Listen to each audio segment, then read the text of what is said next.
Oi, pessoal, tudo bem? Saudade de vocês. Espero que todos estejam em casa, se cuidando, cuidando dos seus familiares, né? Para que a gente passe por esse momento o mais rápido possível. Hoje nós vamos fazer um vídeo curtinho sobre a correção das provas dos quiz das bimestrais, tá certo?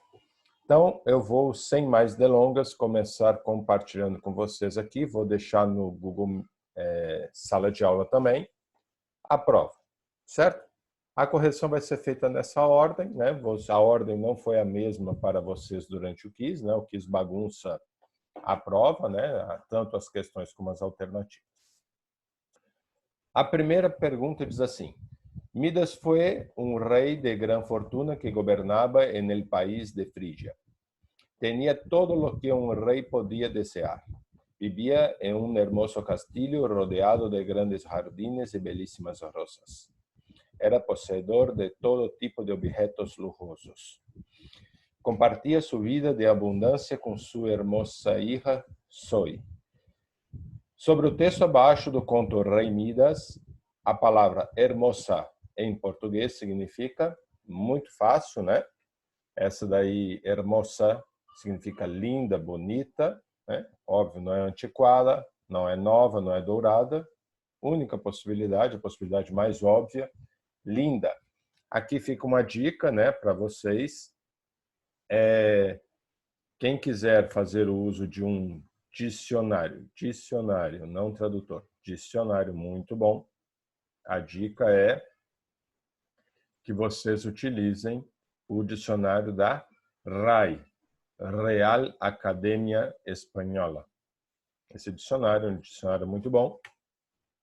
Se a palavra, pesquiso a palavra hermosa em espanhol, eu vou ter, né? Esse é um dicionário, não tradutor, dotado de hermosura, grandioso, excelente, perfeito em sua linha, despejado, apacible, sereno, grande, proporcionado.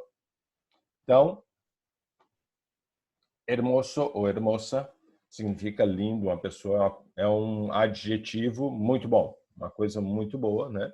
Então a gente pode perceber isso em português pelo comparativo com as demais palavras, certo? Questão número 2. Sobre o conto Rei Midas, trabalhado em sala de aula, podemos considerar que el rey Midas tenía más do que deseaba. 2. El rey Midas se alegró mucho de que la comida y su gata se transformaran en oro. 3. El rey Midas preferiu finalmente la vida al oro. Então, são 3 opções.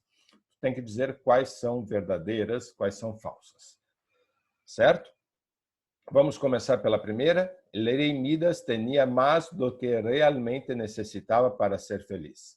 Como é que a gente vai ver isso? Pelo texto. Então, vou compartilhar o texto com vocês, para a gente poder ler o texto. Então, o texto diz assim, no início, né?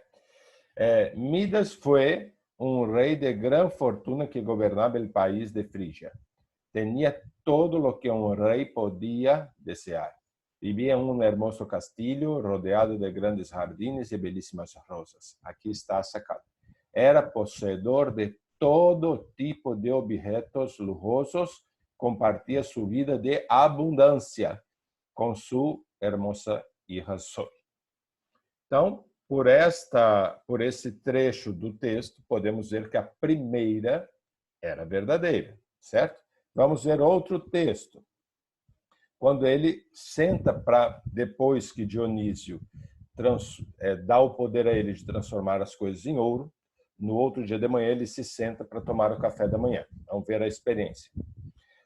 Se sentou a desayunar e tomou uma rosa entre suas manos para respirar sua fragrância. Pero, al tocarla, se había convertido en un frío metal. Tendré que absorber el perfume sin tocarla, supongo, pensó desilusionado. Sin reflexionar, se le ocurrió comer un granito de uva, pero casi quebró una muela por morder la pelotita de oro que cayó en su boca. Con mucho cuidado quiso comer un pedacito de pan, sin embargo estaba tan duro lo que antes había sido blandito y delicioso. Un traguino divino quizá, pero al llevar el vaso a la boca se ahogó tragando el oro líquido. De repente, toda su alegría se transformou em medo.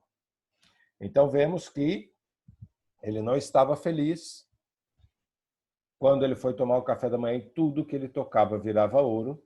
Ele não teve felicidade, ele ficou com medo, certo? E a terceira opção, né, que a alternativa dá para nós, a alternativa diz que Rei Midas preferiu finalmente a vida ao ouro. Quer dizer, ele preferiu a vida ao ouro. Vamos ver aqui.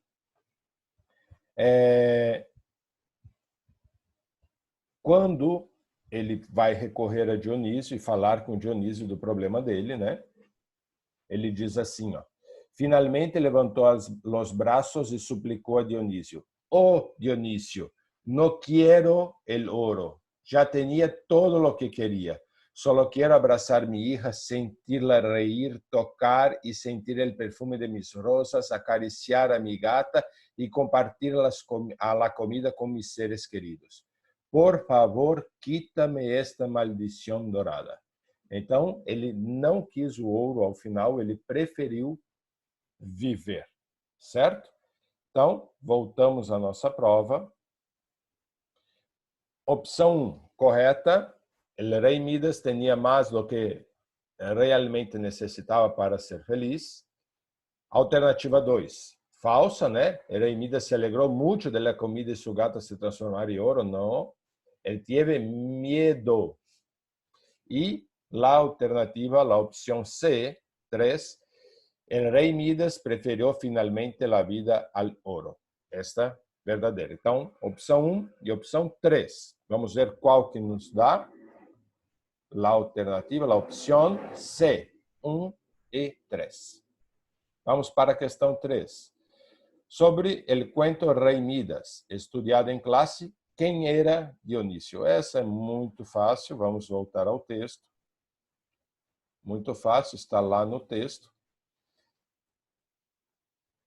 Terceiro parágrafo começa assim: certo dia, Dionísio, el rei da celebração, passava por las terras de Frígia.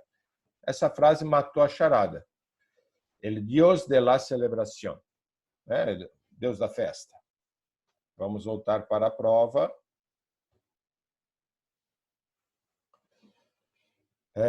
Quem era Dionísio? Alternativa C, el Dios de la celebração. 4. Sobre el cuento Rei Midas, estudiado en clase, en el inicio del cuento, ¿qué era lo que creía que le hacía feliz? Nós já vimos, mas vamos voltar lá no texto mais uma vez, para pensar o que deixava feliz, né, Dionísio. Está no segundo parágrafo, início do segundo parágrafo, Midas diz assim, ó: Midas pensava que a maior felicidade lhe era proporcionada por todo su ouro.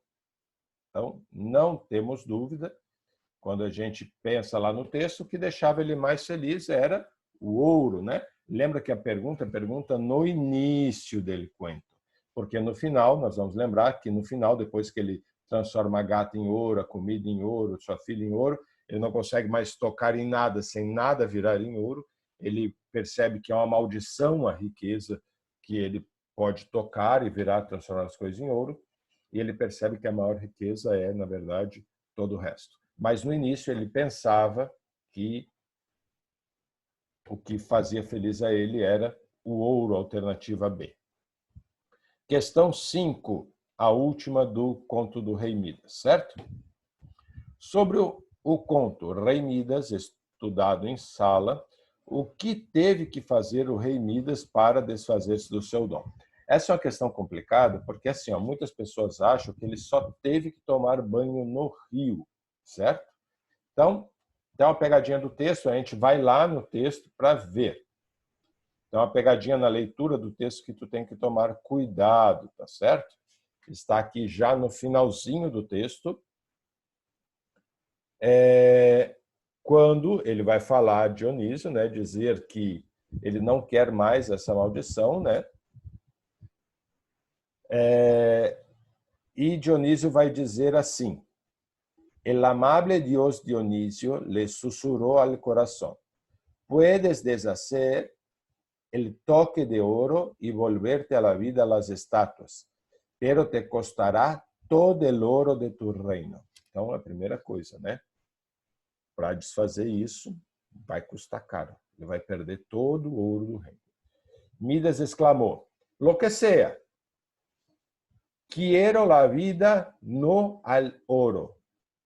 Dionisio entonces le recomendó: busca la fuente del río Pactulo y lava tus manos. Então, lavar as mãos lá na fonte, né, no olho da bica do rio Pactulo, é uma coisa. No olho d'água. Depois, este água y el cambio en tu corazón devolverán la vida a las cosas con que tú codicia transformar-te em ouro. Vejam que são duas coisas. Este água, que é a água do rio, lá da fonte, e el cambio em tu coração, né? Deixar de amar o ouro, certo? São duas coisas. Vamos voltar ao texto, voltar lá à prova. Questão 5. O que teve que fazer o rei Midas para desfazer de seu dom? Teve que lavar as mãos no rio e mudar o seu coração. Alternativa A, muito fácil. Muito bem. Questão 6. 3 em cada 10 niños de 8 a 12 anos têm acesso à internet por sua casa e 5 de 6 se conectam para divertir-se, comunicar-se, realizar trabalhos da escola e para comprar.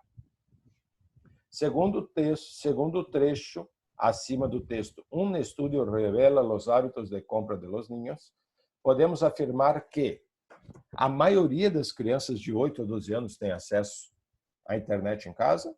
Não, né? A gente já viu que são 3 de cada 10. Então, 3 de cada 10 é a minoria. Letra B. Diversão e tarefas escolares não estão entre os motivos que levam as crianças a conectar-se. Claro que estão, né? Divertir-se e comunicar-se. E realizar trabalhos da escola.